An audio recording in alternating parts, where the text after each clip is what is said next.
So if you look at Kamaru Usman's 3-fight losing streak at this stage of his career, it would be easy to write him off as yet another former champion on a skid.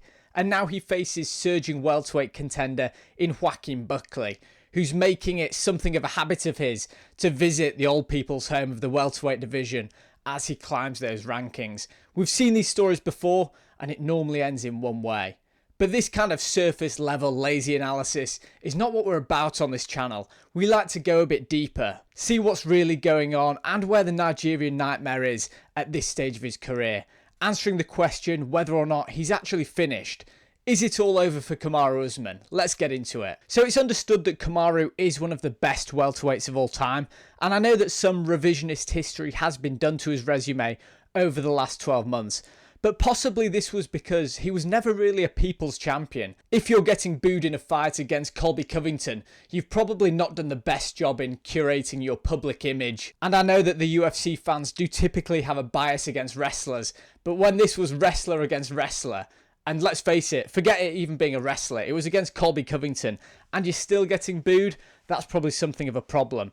But anyway, whenever I question just how good Kamaru Usman was in his prime, I think about that title fight, the fight in which he won the welterweight title against Tyron Woodley. If you were to ask me to make a list of one-sided title fights, this would possibly top that list. It was one of the most one-sided fights of all time. Kamaru Usman absolutely dominated Tyron Woodley from start to finish. And don't forget, this wasn't a truly past his prime Tyron Woodley. This was a Woodley who just pumped the brakes on the Darren Till hype train when everyone thought that Darren Till was a fighter on the ascendancy. I know that soon after this fight the wheels truly did fall off Darren Till's UFC career. But even so, for Usman to destroy Tyron Woodley in the manner in which he did it was very impressive. So if you were to question whether or not Kamaru Usman was a true welterweight champion deserving of that title, just go back and watch that fight. But anyway, before we go any further, let's take a look at what happened during his championship reign, whether people are right in discrediting what he did as a champion, and is his resume as a champion overhyped? So after beating Tyron Woodley to get the welterweight title, he went on to fight Colby Covington twice, Jorge Masvidal twice, and Gilbert Burns. Let's face it, time hasn't been very kind to this resume, and it hasn't really aged well. Jorge Masvidal, he did have that purple patch in his career with a knee against Ben Askren. Hope Ben Askren's doing well, by the way, just putting it out there.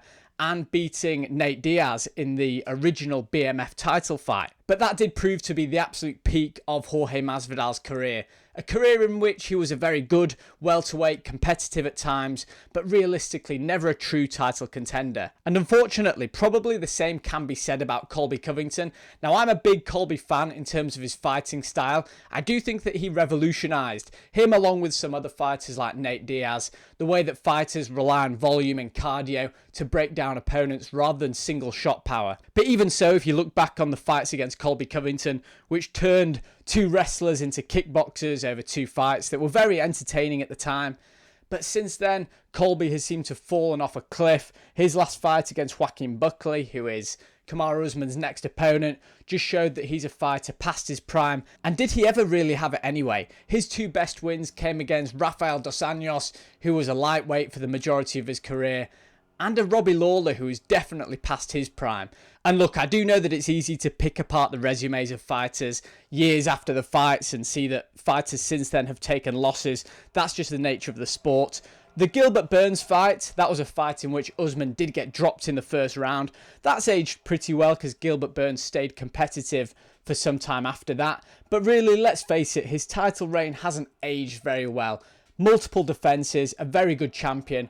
But maybe all the hyperbole about saying he was on a level with GSP, maybe that wasn't quite warranted at the time. So I think on reflection, it's fair to say that Kamaru Usman was a good champion, not a great champion. Let me know if you think I'm being a bit harsh there.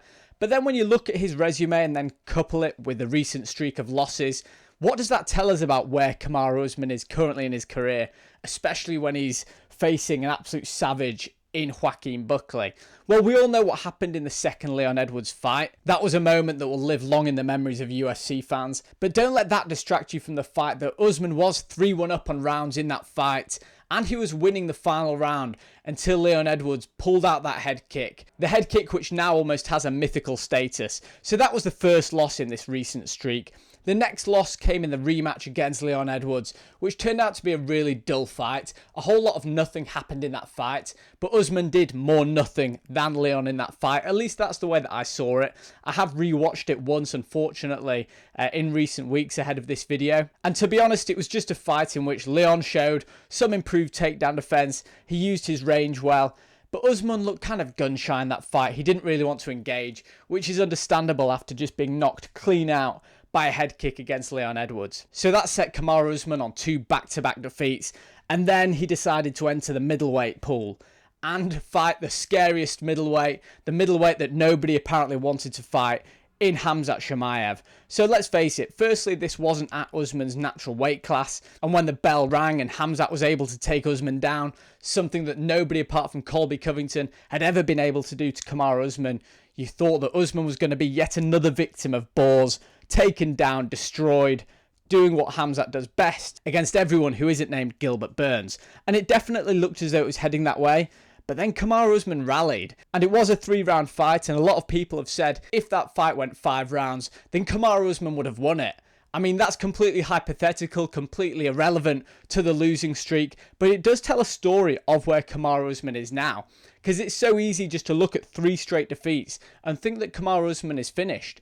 But when you look into these defeats, they tell a bigger story. And they tell you that this could well be a fighter who still has a lot to offer in the welterweight division.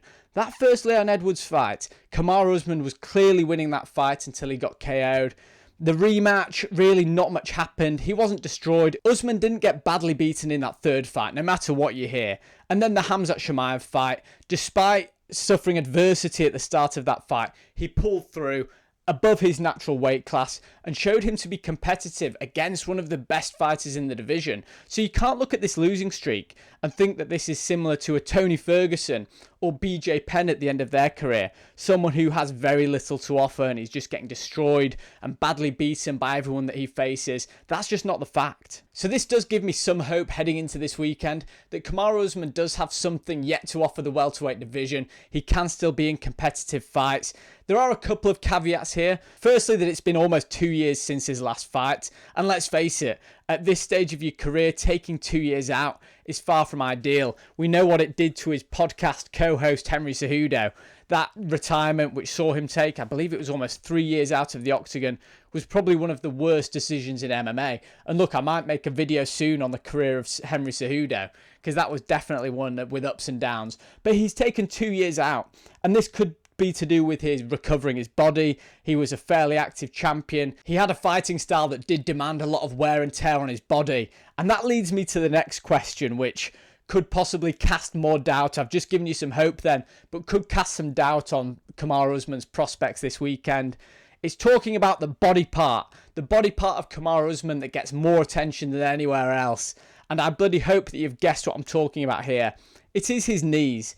Kamaru Usman's famous for walking backwards upstairs and struggling to walk on pavements just because his knees are so messed up from all the days wrestling, fighting. It's been a miracle that Usman has been able to compete at the highest level for so long. But eventually this is going to catch up with him. Whether it means that later in life, God forbid, he has problems walking, it seems now that he has real issues with his knees. And as Kamaru Usman inevitably heads towards retirement, these kind of issues are something which will catch up with him sooner rather than later, and something that opponents can really capitalise on. So a nasty fighter like Joaquin Buckley, he will take advantage of the fact that Kamaru Usman has bad knees. I just don't get why the UFC can't do Usman a favour and give him Wonder Boy. I actually can't believe they haven't fought yet. Look, if Wonder Boy accidentally brushed past Kamaru Usman's knees, they'd just be high-fiving till the final bell, not a problem. But against someone like Buckley, he's going to be slamming in those leg kicks, chomping down on the oblique kicks, doing anything he can to hurt those knees, damage those knees even more. And you can't overstate it. Devastating leg kicks or oblique kicks to Usman at this stage of his career, that could send him into retirement. That could force him into retiring. So with that being said, let's talk about his opponent this weekend. We've covered Kamaru Usman's run up to this point, but now we need to talk about his opponent, Joaquin Buckley, who is destroying, let's call it veteran welterweights, as he continues to surge up the welterweight rankings. He just dispatched of Colby Covington. I think it did go down as a doctor's stoppage, but it just gave you an inkling of the aggressive nature of Buckley's fighting style, his very good counter wrestling style, And let's face it, this is probably all wrong for Usman, where both guys are in their careers right now. If you're trying to look at positives for Kamaru Usman, well, Buckley did get manhandled by Imavov in their fight, but remember, that was up at middleweight. That's a natural weight class for Imavov, and Buckley, despite his jacked frame, he was fairly small for that weight class. So Imavov was able to take him down and have a lot of success with the wrestling, but Buckley's a very different fighter now. Whenever Buckley posts anything, he'll be reminded that he was a guy who Kevin Holland knocked out. But Buckley is a fighter who's improving fast and looking like a legitimate title contender. Gone are the days where he got taken the piss out of him by Darren Till pretending not to know who he was, calling out Conor McGregor. He got memed for that. He looked like an exciting fighter previously with that knockout that the UFC must have played over 1 million times now. But Buckley has gone from being an exciting fighter to a legitimate title contender. And if he's able to beat Kamaru Usman, despite this being an aged, past his prime Kamaru Usman, that'll be a real statement for the division. And I think it will allow him to at least make a claim for the next title shot. I don't think he'll get it necessarily. I do think he'd need to beat a Shavkat or an Ian Gary to really get there. But this is just the state of the welterweight division right now. It's a really exciting division. But really, when you look at where Buckley is right now, he probably is all wrong for Kamaru Usman. I do think that Usman can still be competitive in these kind of fights, but I think Buckley's really aggressive nature, he's going to be on the front foot, putting it on Kamaru Usman, not allowing Usman to use his pressure marching forward, getting him against the fence.